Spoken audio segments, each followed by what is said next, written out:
Hello everyone, स्वागत है आप सभी का एक और नए लेक्चर में। Class 10th maths all India CBSE boards exams की प्रिपरेशन करवाता हूं मैं हमारे इस यूट्यूब चैनल पे। यूनिट वाइज हम सारे एग्जांपल्स प्लस एक्सरसाइज के जितने भी क्वेश्चंस हैं सबको समझाता हूं मैं यहाँ पे। हमारी जो करंट यूनिट चल रही है वो है अर्थमेटिक प्रोग्रेशन, और उसका जो हमारा आज का क्वेश्चन है वो है एग्जाम्पल 8। एग्जाम्पल 7 तक मैं प्रीवियस वीडियोज में समझा चुका था। आज रिमेनिंग जो हमारे 3 एग्जाम्पल्स बचे हैं 8, 9, 10 वो और हम यहाँ पे समझेंगे। उसके बाद हमारी एक्सरसाइज स्टार्ट होगी। सो यहाँ पे हमारा जो आज का फर्स्ट क्वेश्चन है वो है find the 11th term from the last term towards the first term. So हमें लास्ट टर्म के साइड से चलते हुए फर्स्ट टर्म की साइड तक आना है और एक एपी को यहाँ पे उसमें से 11th टर्म हमें फाइंड करना है पीछे की साइड से लेकर।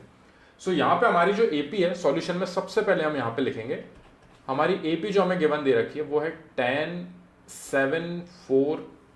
इसके बाद जो हमारा नेक्स्ट नंबर आएगा वो आएगा 1 अगर हम खुद से लिखना चाहें तो, क्योंकि आप देख सकते हैं जो यहाँ पे डिफरेंस है वो है -3 का। मतलब 10 से 7 तक आएंगे तो -3 का डिफरेंस है, 7 से 4 तक जाएंगे तो -3 का डिफरेंस है। सेम डिफरेंस हम जब आगे बढ़ाएंगे तो आएगा हमारा -1। एंड इस तरीके से जब हम जाएंगे तो हमारा जो लास्ट टर्म है वो है -62 हमारा लास्ट टर्म है। ठीक है, सो -62 के पहले वाला टर्म क्या होगा वो हम यहाँ पे लिख लेते हैं क्योंकि वो हमारे लिए हेल्पफुल रहेगा आगे। 62 माइनस का यहाँ पे है। सो यहाँ पे जो वैल्यू होगी देखिए, यहाँ पे एक सेकंड, यहाँ पे हमारा -3 का डिफरेंस चलता आ रहा है। अब वो -3 का डिफरेंस हमारा जब हम इस साइड से जा रहे हैं सो -3 होते जा रहे हैं, यानी कि जो यहाँ पे टर्म होगा और जो अगला टर्म हमारा -62 है उसके बीच में भी -3 का डिफरेंस होगा। ठीक है, लेकिन अगर हम इसको इस साइड से देखें, अगर ऊपर से इस साइड देखें हम, फॉर एग्जांपल 1 से 4 के लिए हमारा डिफरेंस कितना है +3 का, 4 से 7 के लिए डिफरेंस कितना है हमारा +3 का, और 7 से 10 के लिए डिफरेंस कितना है हमारा +3 का। सो यहां पे अगर हम इस साइड से अपन अपोजिट साइड में देखेंगे तो -62 + 3 हमारा -59 होगा। सो -59 ये है हमारा टर्म -62 से पहले। अब इसकी क्या यूज है यहाँ पे वो मैं आपको बताता हूं। देखिए, find the 11th term from the last term, पीछे से लास्ट टर्म से towards the first term. First term के लिए जाएंगे जब तो हमारी जो एपी फॉर्म हो रही है, एपी अभी जो सीरियस ऑर्डर में, मतलब जो मेन ऑर्डर था उसी में अरेंज करके हमें मिली है। अब यहाँ पे जैसे हम इस ऑर्डर को उल्टा कर देंगे यानी -62 फ्रॉम द लास्ट बात हुई है तो -62 पहले आएगा, उसके बाद आएगा हमारा -59।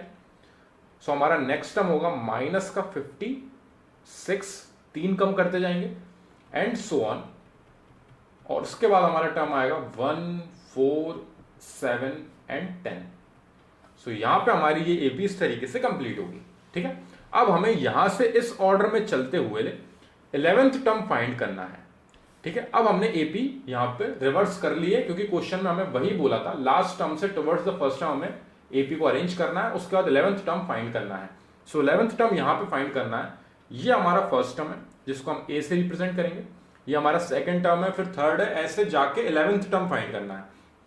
यानी कि हमें यहाँ पे ए की वैल्यू पता है -62 है। कॉमन डिफरेंस आप देखोगे यहां से यहां तक का डिफरेंस -3 का नहीं है, +3 का है। क्योंकि देखिए अब जब आप यहां से इस तरीके से जा रहे थे तो -3 आपका डिफरेंस हो रहा था, लेकिन जैसे आपने इस एपी को रेसिप्रोकल कर दिया, ये पूरा यहां से इस तरीके से इसको रोटेट कर दिया, सो -62 पहले आ गया, फिर आया -59, तो आपका जो कॉमन डिफरेंस है वो हो गया यहाँ +3। तो आपका जो कॉमन डिफरेंस है जिसको हम डी से रिप्रेजेंट करते हैं वो हो गया हमारा +3। आप यहां पे भी देख सकते हैं कॉमन डिफरेंस +3 का है, यहां पे भी डिफरेंस +3 का है एंड यहां पे भी डिफरेंस आपका +3 का है। तो ये हर जगह सिमिलर रहता है, इसलिए इसको कॉमन डिफरेंस बोला जाता है जो हम डी से रिप्रेजेंट करते हैं। फर्स्ट टर्म हमारा -62 है। ठीक है, कॉमन डिफरेंस हमारा है 3 और हमें 11th टर्म फाइंड करना है, यानी n की वैल्यू हमें पता है 11 है। 11th टर्म फाइंड करना है। फॉर्मूला 11th टर्म को फाइंड करने के लिए ए की फॉर्मूला यूज करते हैं हम, an = a + n-1 इंटू में डी। ठीक है, तो ये n-1 ब्रैकेट में रहता है, उसके प्रोडक्ट में हमारा डी रहता है हमेशा। यही सिंपल एक फॉर्मूला हमारा यूज होता आ रहा है पूरे एग्जांपल्स में, और आगे आने वाली एक्सरसाइज में भी सेम फॉर्मूला यूज होगा। इसके अलावा एक सम का फॉर्मूला होता है जो हमें अभी बिल्कुल भी यूज में नहीं है, वो नेक्स्ट एक्सरसाइज में हमें काम आएगा। सो an = a + n-1 into D हमें फाइंड करना है। इसी को फाइंड करने के लिए 11th टर्म जो है, तो n की जगह पे हम 11 रखेंगे, A11 फाइंड करना है is equal to A plus n की जगह पे आएगा हमारा 11 माइनस 1 इंटू डी, यानी कि A11 को फाइंड करने के लिए एक और फॉर्मूला जो हम लिख सकते हैं वो इस तरीके से लिख सकते हैं कि A प्लस 10D अगर आप फाइंड कर दोगे तब भी आपका 11th टर्म ही निकलेगा। तो आप चाहो तो इस फॉर्मूले में तीनों वैल्यू पुट कर सकते हो, अगर आप चाहो तो A11 is equal to A plus 10D लिख के यहां पे A और D की वैल्यू ले जाकर सब्स्टिट्यूट कर दीजिए, तब भी आपका सेम रिजल्ट निकलेगा। ठीक है, सो यहां पे हम आगे बढ़ते हैं। A11 फाइंड करने के लिए A हमारा फर्स्ट टर्म कितना है -62 plus 10 into common difference D है आपका प्लस का 3, यानी कि यहां पे वैल्यू आ गई आपकी -62 plus 30 is equal to minus का 32। इस तरीके से हमारा जो रिजल्ट आ रहा है वो है -32 हमारा 11th टर्म इस एपी का। अगर आपको चाहिए तो मैं यहां पे कंफर्म करके दिखाता हूं। देखिए -62 -59 -56 इस तरीके से एपी जा रही है। सो तीन हम इसमें ऐड करते चलते हैं, तो अगला टर्म आएगा हमारा माइनस का 53, अगला टर्म आएगा हमारा माइनस का 50, देन आएगा हमारा माइनस का 47, देन आएगा हमारा -44, -41, माइनस का आपका आएगा 38, माइनस का आएगा आपका 35, देन आएगा आपका माइनस का 32। देखिए कॉमन डिफरेंस 3 का है, फिर वापस 3 का कॉमन डिफरेंस है, फिर वापस 3 का कॉमन डिफरेंस है। 53 में से 50 जाएंगे आपके, और 53 में से 3 जाएंगे तो 50 बचेंगे, फिर 3 सब्ट्रैक्ट करें 47, 3 सब्ट्रैक्ट करें 44, 3 गए तो 41 आएगा, 41 के बाद 3 गए 38, 38 के बाद 3 गए तो 35, और उसके बाद आया आपका -32। आप टर्म गिन लीजिए, ये आपका फर्स्ट था, ये सेकंड, ये थर्ड, ये fourth, fifth, sixth, seventh, eighth, 9th, 10th, और ये आया आपका 11th टर्म ऑफ एपी, जो हमने यहां पे रिवर्स कर दिया from the last towards the first term, पीछे से आगे के लिए, पीछे से आगे के लिए, लास्ट टर्म से फर्स्ट टर्म के लिए जब हम जाएंगे तो हमारी एपी इस तरीके से अरेंज होगी। आपको इस तरीके से निकाल के नहीं लिख के आना है आंसर, आपको प्रॉपर फॉर्मूला यूज करना है, जिसका फॉर्मूला होता है an is equal to a plus n minus 1 into D. उसमें ले जाके n की जगह पे 11th टर्म फाइंड करना है, तो 11 वैल्यू आएगी। फर्स्ट टर्म आपका -62 है, क्योंकि आपकी एपी जो है वो रिवर्स हो चुकी है। अगर आपकी ओरिजिनल एपी होती तो आपका फर्स्ट टर्म 10 होता, क्योंकि क्वेश्चन में वही आपको इस ऑर्डर में दी गई है, लेकिन ऑर्डर चेंज होने की वजह से आपका फर्स्ट टर्म हो गया -62, कॉमन डिफरेंस आपका 3 ही रहेगा, और n आपका हो गया है 11, क्योंकि आपको 11th टर्म फाइंड करना है, जिसको सॉल्व करके आपकी वैल्यू आ रही है -32। उसको कंफर्म करके बताया मैंने -32 किस तरीके से आंसर आ रहा है। आई होप ये क्वेश्चन समझ में आया होगा। अब हम नेक्स्ट एग्जांपल की तरफ बढ़ते हैं। हमारा एग्जांपल 8 कंप्लीट होता है यहाँ पे। एग्जांपल 9, ठीक है। A sum of ₹1000 is invested at 8% simple interest per year. तो हमें यहाँ पे 1000 जो है वो इन्वेस्ट करा गया है सिंपल इंटरेस्ट के टर्म्स में, यानी कि 8% का सिंपल इंटरेस्ट है हमारा पर ईयर जो लग रहा है। Calculate the interest at the end of each year. तो सबसे पहले हम यहां तक का क्वेश्चन सॉल्व करते हैं, ठीक है। तो ये जो पार्ट है ये आपको 8th क्लास में पढ़ाया गया था, सिंपल इंटरेस्ट, कंपाउंड इंटरेस्ट, वो वाला पार्ट है। तो उसका फॉर्मूला में यहाँ पे यूज करके एंड ऑफ ईच ईयर, यानी कि हम शुरू के 2-3 साल का हम यहाँ पे इंटरेस्ट निकाल के बताते हैं, ताकि उसका हमें क्या पता चलेगा, do these interest form an AP. तो वो अगर आपके इंटरेस्ट जो है एपी में फॉर्म हो रहे हैं, यानी कि उनके बीच का कॉमन डिफरेंस सिमिलर है, तो आप यहां पे बोल सकते हो कि हाँ ये इंटरेस्ट जो है वो एक एपी फॉर्म कर रहे हैं। और अगर वो फॉर्म कर रहे हैं, if so find the interest at the end of 30 years. 30 साल बाद कितना इंटरेस्ट लगेगा वो आपको यहां पे बताना है, इसको निकाल के, ठीक है। तो सबसे पहले यहां पे सम ऑफ ₹1000, तो ये आपका प्रिंसिपल होता है। जिसने यहां पे सिंपल इंटरेस्ट बिल्कुल नहीं पढ़ा है उसको मैं यहां पे बता देता हूं ये टर्म्स क्या होते हैं।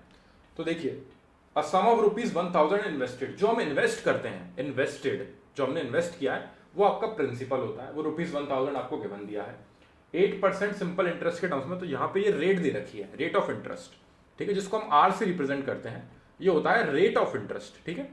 वो हमें दे रखा है 8%, ठीक है, और पर ईयर के टर्म्स में लग रही है वो। तो ये एक बहुत इंपॉर्टेंट फैक्टर है, क्योंकि हर साल आपको इंटरेस्ट मिलेगा इस पर, ठीक है। यहाँ पे हाफ ईयरली भी होता है जिसमें 6 महीने में इंटरेस्ट मिलता है, उसके हिसाब से फॉर्मूलेज अलग होते हैं, ठीक है। तो उस पर हम बाद में बात करेंगे। सबसे पहले यहाँ पे क्या फाइंड करना है, calculate the interest at the end of each year, ठीक है, हर साल के एंड पे।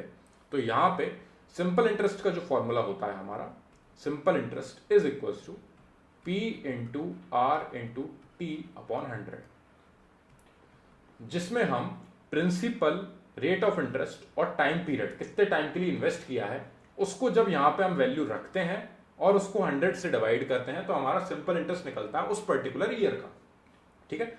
सो हमें यहाँ पे फर्स्ट ईयर के एंड में, क्योंकि उन्होंने क्या बोला है, calculate the interest at the end of each year, तो यहाँ पे सबसे पहले हमारा जो एक साल में इंटरेस्ट मिलेगा वो फाइंड कर लेते हैं। वो हमारा आएगा सिंपल इंटरेस्ट, यहां पे मैं लिख देता हूं फर्स्ट ईयर के एंड में होना है ये, ठीक है। तो ये फर्स्ट ईयर का इंटरेस्ट कितना है आपका, प्रिंसिपल आपका 1000 इंटू रेट ऑफ इंटरेस्ट आपका 8% रहेगा हर बार, और टाइम पीरियड आपका एक साल के एंड में पूछा गया है, तो अब इंटू में 1 आएगा और अपॉन में आएगा आपका 100। सो यहां पे ये 2 0 से 2 0 कैंसिल आउट हुई, मल्टीप्लाई करके आ रहा है 80 रुपीज। सो फर्स्ट ईयर के एंड में आपका सिंपल इंटरेस्ट 80 रुपीज है। यहां पे हम सेकेंड ईयर के एंड में फाइंड कर लेते हैं, तो simple interest is equal to वही same formula P into R into T upon 100, principal आपका सेम रहेगा क्योंकि वही आपने इन्वेस्ट किया था, उसी रेट ऑफ इंटरेस्ट पे इन्वेस्ट किया था, लेकिन इस बार 2 साल के टाइम पीरियड में, तो इंटू में आएगा आपका 2 क्योंकि सेकेंड ईयर की बात चल रही है, और अपॉन में आएगा आपका 100 जो कि फॉर्मूले में सेम चलता है। सो यहां पे आएगा आपका 8 2 16 और 16 का 10 में मल्टीप्लाई आपका होगा 160 रुपीज, ठीक है। तो यहां पे आपको फर्स्ट ईयर सेकेंड ईयर का मिल चुका है। अब हम थर्ड ईयर का भी फाइंड करेंगे, उसका भी रीजन है, बताता हूं मैं 3 साल का हम फाइंड क्यों कर रहे हैं। Simple interest is equal to वही simple formula P into R into T, यहां पे टाइम पीरियड अब 3 साल हो गया है तो इंटू 3 अपॉन में 100, 2 0 से 2 0 कैंसिल आउट हुआ, 8 3 24 और एक 0 जो यहां पे बची हुई है 240 आ गई हमारी, 240 रुपीज आपकी 3 साल बाद का जो सिंपल इंटरेस्ट है वो इतना रहेगा, ठीक है। सो यहां पे आप देखोगे कॉमन डिफरेंस कितना है इसका, ₹80, एंड सेम आप यहां पे देखोगे इनके बीच का कॉमन डिफरेंस कितना है, ₹80। तो क्या ये एक एपी फॉर्म कर रहा है, बिल्कुल। तो यहां पे जो आपका इंटरेस्ट आपको हर साल के एंड में मिल रहा है वो 80 रुपीज यहां पे मिला फर्स्ट साल के एंड पे, फिर आया आपका 160, फिर आया आपका 240। सो यहां पे आप देख सकते हो कि ये इस तरीके से सेम जा रहा है। तो ये आपका हो गया ए यानी कि फर्स्ट टर्म, ठीक है। सो यहां पे आपका first term A is equal to 80 rupees हो चुका है। कॉमन डिफरेंस डी, इन दोनों के बीच का डिफरेंस 80, इन दोनों के बीच का डिफरेंस 80, तो हमको यहां पे स्पेसिफाई हो चुका है कि इन सारे टर्म्स के बीच का डिफरेंस जो है वो 80 रुपीज रहेगा। तो यहां पे कॉमन डिफरेंस आपका 80 आ चुका है। अब आगे उन्होंने क्या बोला है, हमें क्या फाइंड करना है, if so find the interest at the end of 30 years, 30 साल बाद कितना इंटरेस्ट होगा, यानी कि एन की वैल्यू 30 आ चुकी है यहाँ पे, 30 साल बाद आपको इंटरेस्ट बताना है, ठीक है। तो आपका वही एक फॉर्मूला लगेगा, a n is equal to a plus n minus 1 into d. तो यहां पे आपको 30 साल बाद कितना आपका सिंपल इंटरेस्ट रहेगा वो बताना है। तो ए 30 आएगा क्योंकि एन की जगह पे हम 30 रखेंगे, ए की जगह पे आएगी आपकी वैल्यू 80 प्लस एन यहां पे आएगा आपका वापस 30 माइनस 1 इंटू डी भी आपका 80 रुपीज है, common difference is equal to 80 plus 30 में से 1 आपका सब्ट्रैक्ट हुआ 29 इंटू आपका है 80। इसी को आप सॉल्व करने के लिए एक और सिंपल तरीके से कर सकते हो, 80 का दोनों में अंदर मल्टीप्लाई कर दो। तो देखिए ये 80 आपका आगे वाला प्लस ये 80 का 30 में मल्टीप्लाई होगा तो ये होगा आपका 2400, और ये 80 का आपका -1 में मल्टीप्लाई होगा तो आएगा आपका माइनस का 80। तो यहां पे ये कैंसिल आउट होने में बहुत इजी हो जाएगा और आपको डायरेक्ट आंसर मिल जाएगा 2400। और यहां पे अगर आप इसको सिंप्लीफाई करोगे तो आप देख सकते हो 80 का 29 में मल्टीप्लाई होगा तो 8 9 होता है आपका 72, 7 आया कैरी ओवर, 8 2 आपका 16 होता है, 16 में 7 ऐड हुए तो आएगा आपका 23, 2320। और ये जो 80 आपका प्लस का आगे का है इसको आप ऐड करोगे तो यहाँ पे देखिए आप ये 2320 है, इसमें 80 और ऐड हो जाएगा तो ये 2400 हो जाएगा। वही सेम रिजल्ट आ रहा है। कैलकुलेट करने के लिए आप चाहो तो 80 के अंदर दोनों मल्टीप्लाई करोगे, तो ये आप खुद वहां पे देखते हो कि किस तरीके से हम कैलकुलेशन को इजी बनाएं, क्योंकि 29 का 8 में मल्टीप्लाई थोड़ा सा आपको या तो पेन पेपर से करना पड़ेगा या आपको दिमाग चलाना पड़ेगा। यहाँ पे बहुत ईजी होगी, 8 3 24 सबको पता है, और ये 2 जीरो आपके पीछे लग जाएंगे, और 8 1 8 होता तो 80 यहाँ पे डायरेक्ट आ जाएगा, और -80 +80 कैंसिल आउट हो गया, 2400 डायरेक्ट आंसर। ठीक है, अब यहाँ पे इस तरीके से सिंपल इंटरेस्ट फाइंड किया है हमने 30 साल बाद का, लेकिन जो हमने फॉर्मूला पढ़ा ऊपर P × R × T / 100, इससे क्या आएगा आंसर वो भी दिखा देता हूं मैं। सो अगर हम 30 साल के बाद 30 ईयर्स के बाद का इंटरेस्ट फाइंड करेंगे, सो सिंपल इंटरेस्ट का वही एक फॉर्मूला है हमारा P × R × T / 100, जिसमें आपका प्रिंसिपल 1000 आपको गिवन दिया है क्वेश्चन में, रेट ऑफ इंटरेस्ट आपको 8% गिवन दी थी, टाइम पीरियड इस बार हो चुका है आपका 30 ईयर्स अपॉन में 100। देख सकते हो आप, मैं एक बार आपको ऊपर ले आके दिखा देता हूं, वही सेम चीज करी हमने। 1000 आपका principal, rate of interest 8, time period 1 year, time period 2 year, 3 year. अब यहाँ पे 30 साल बाद का इंटरेस्ट है तो 30 आएगा टाइम पीरियड की जगह पे। ये 2 जीरो से 2 जीरो कैंसिल आउट हुए, आप देखोगे 8 3 24, और ये जीरो और ये जीरो मिला के 002400 रुपीज आपका सिंपल इंटरेस्ट आ रहा है 30 साल बाद का। तो आप देख सकते हो जो हमने यहाँ पे an का फॉर्मूला लगा के सॉल्व किया था उससे भी सही आंसर आ रहा है, और जो हमारा सिंपल इंटरेस्ट का मेन फॉर्मूला है उससे भी सेम आंसर आ रहा है, लेकिन आप ये वहां पे करके नहीं आ सकते हो। ये जो सिंपल इंटरेस्ट मैंने इस तरीके से निकाला है, ये एंड में आपको वहां पे करके नहीं आना है, क्योंकि ये आपको 8th क्लास का क्वेश्चन नहीं पूछा गया है, ये एपी में क्वेश्चन पूछा गया है।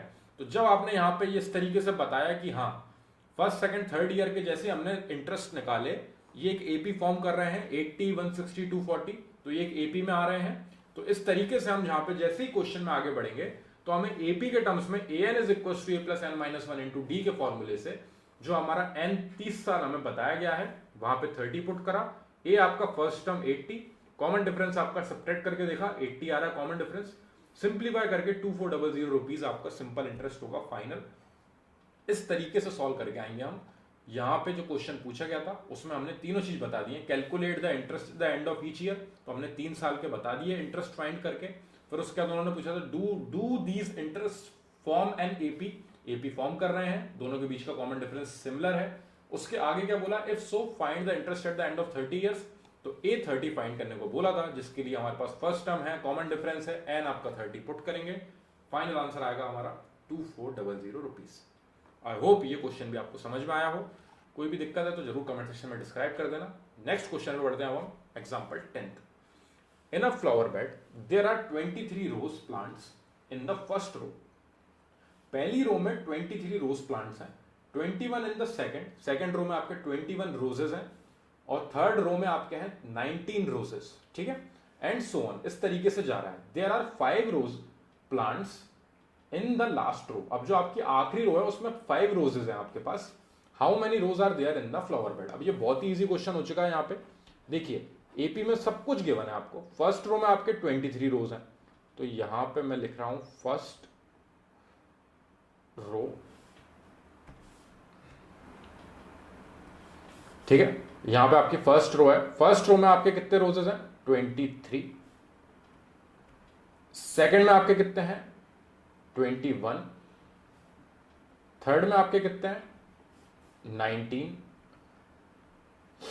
और फोर्थ में आपके कितने होंगे। फिर इस हिसाब से देखिए आप, ये 23 से 21 आया है, 21 से 19 गया है, तो 2 का डिफरेंस है, यानी कि आपका +2 का है कॉमन डिफरेंस। नेक्स्ट में जैसे हम आगे बढ़ेंगे, सॉरी -2 का है कॉमन डिफरेंस, क्योंकि देखिए आप यहां पे -2 होता जा रहा है सब में। ये बहुत इंपॉर्टेंट चीज है। इस क्वेश्चन में अगर आप देखोगे तो आपकी एपी 80 160 240, तो आपका प्लस का 80 था कॉमन डिफरेंस, देख सकते हो आप यहां पे। और जो प्रीवियस क्वेश्चन करा था हमने इससे पहले वाला, उसमें थे हमारे, देखिए आप 10 7 4 1, तो ये नेगेटिव में जा रहा था। तो सेम चीज हमारी थर्ड क्वेश्चन में हो रही है, यानी एग्जांपल 10 में 23 से 21 हुआ, 21 से 19 हुआ, 19 से आपका 17 आएगा, और इस तरीके से आपका ये आपकी फोर्थ रो है, और इस तरीके से आपकी सारी रोज आएंगे। जो आपकी लास्ट रो है, जो आपकी लास्ट रो है वो है आपका, उसमें कितने रोजेस हैं, उसमें आपके 5 रोजेस क्वेश्चन में गिवन दिया है, ठीक है। तो हम यहां पे क्वेश्चन में आगे बढ़ते हैं। देखिए हमें फर्स्ट टर्म गिवन दे रखा है 23, कॉमन डिफरेंस डी है आपका -2, और आपके पास टोटल नंबर ऑफ रोज आपको गिवन नहीं दिए, वही आपको फाइंड करना है। How many rose are there in the flower bed, तो जो आपका फ्लावर बेड है उसमें कितनी रोज है, लेकिन आपके पास लास्ट टर्म आपको गिवन दे रखा है, तो हम यहाँ पे an इज इक्वल टू 5 लिख लेंगे। ये हमारा लास्ट टर्म है, इसको हम यहाँ पे इस तरीके से लिखेंगे an इज इक्वल टू 5। ठीक है, अब यहाँ पे a की फॉर्मूला है an is equal to a plus n minus 1 into D. यही एक फॉर्मूला यूज होता आ रहा है हमारा पूरे एग्जाम्पल्स में, और यही यूज होगा हमारी पूरी एक्सरसाइज में। ठीक है, सो an की जगह पे हमारा जो लास्ट टर्म है 5 गिवन दे रखा है, उसको रखेंगे हम। a हमारा फर्स्ट टर्म है जो है हमारा 23, प्लस n की जगह पे वैल्यू फाइंड करनी है, इसलिए कुछ नहीं रख सकते, n minus 1 into common difference आपका कितना है माइनस का 2। अब ये माइनस का 2 जो है ना, ये इसको आप गलती से भी ये मत सोचना कि ये 2 सब्ट्रैक्ट होगा, ये माइनस का 2 जो है डी की जगह पे आया तो इसका मल्टीप्लाई होना है n माइनस 1 में। ठीक है, तो अब यहां पे इसको सिंप्लीफाई करने के दो तरीके हैं। सबसे पहला तरीका, आप इस 23 को साइड लेके आओ, तो 5 के पास आ जाएगा minus 23 is equal to n minus 1 into में है आपका माइनस का 2। ठीक है, अब यहां पे ये सब्ट्रैक्ट हुआ तो आपको मिलेगा माइनस का 18, इसमें कोई दिक्कत नहीं होगी किसी को भी, माइनस 18 आ रहा है is equal to n minus 1 into में है आपका माइनस 2। अब जो चीज यहां पे प्रोडक्ट में है वो उस साइड जाएगी तो वो डिवाइड में पहुंचेगी। सो माइनस 18 के पास माइनस 2 आ गया है डिवाइड में, is equal to n minus 1 बचा हमारा। ये माइनस से माइनस कैंसिल आउट हुआ, 2 से 18 जाएगा आपका 9 टाइम्स, यानी कि n minus 1 is equal to 9 आ रही है वैल्यू, यानी n is equal to 9 plus 1, जो चीज यहां पे सब्ट्रैक्ट हो रही है वहां जाके ऐड हो जाएगी, यानी n आ गया है आपका 10। तो टोटल आपके पास 10 फ्लावर बेड्स होंगे यहां पे। ठीक है, सो n की वैल्यू आपकी 10 आ चुकी है। अब इसी को सिंप्लीफाई करने के लिए एक और तरीका, मैंने जो बोला कैलकुलेट करने के दो तरीके हैं। सो यहां पे इसको किस तरीके से लिखेंगे, वापस सेम लाइन लिख लेते हैं एक बार हम। 5 is equal to 23 plus n minus 1 into में आपका माइनस 2। ठीक है, अब यहां पे माइनस 2 का अंदर दोनों में मल्टीप्लाई कर लेते हैं। सो 5 इज इक्वल टू 23, अब यहां पे ये प्लस का n और माइनस का 1, इसका माइनस 2 में मल्टीप्लाई होगा, तो माइनस 2 का n में मल्टीप्लाई होगा तो माइनस का 2n आएगी वैल्यू। ठीक है, इसकी ले जाके हमने वैल्यू मल्टीप्लाई करी है n में, फिर इसी वैल्यू को ले जाके हम मल्टीप्लाई करेंगे माइनस 1 में, तो माइनस 1 माइनस 2 आपका आ जाएगा प्लस का 2, इन दोनों का मल्टीप्लाई हो गया। ठीक है, माइनस 2 का n में मल्टीप्लाई करा माइनस 2n आया, माइनस 2 का 1 में मल्टीप्लाई करा प्लस का 2 आया। अब यहां पे n वाले टर्म को उस साइड भेज देते हैं और 5 को हम इस साइड ले आते हैं, ताकि हमारे न्यूमेरिकल वैल्यूज सारी एक साइड हो जाएंगी और जो n वाला टर्म है वो एक साइड पहुंच जाएगा।